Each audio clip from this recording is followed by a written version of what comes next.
Oh, hi! Be here to talk about two of my favorite things, travel and shoes. Specifically, I'm going to be chatting about the sandals from Curious Red. Now, maybe you have never heard of Curious Red. You would not be alone. I found them because I was digging deep to find something a little different for my travels. Something that did not look like I was always ready for a hike. These Curious Red sandals caught my eye because they are cute. Then I read their reviews, which are glowing. So I went ahead and ordered a pair. I was sold from the very beginning. These sandals come in sustainable packaging and include a shoe bag, which makes packing a breeze. They have a simplified design with rope straps, suede soles, and a pop of red. That's one of my favorite parts.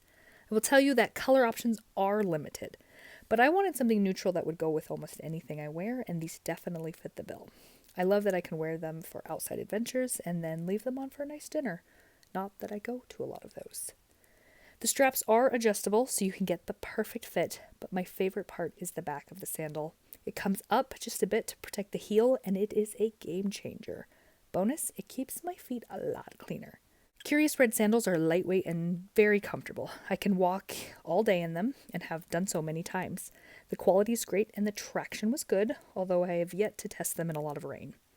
I ordered a 38, which is a US 7.5 for women, and it fits perfectly. They are true to size. But if you do not get the right fit the first time, they have a great return policy. The return policy is important because your only option to buy them is online. I paid $95 and I think they are worth the price. Overall, I really like the Curious Red sandals for my travel adventures and I feel comfortable recommending them to you. So give them a try. Okay, bye!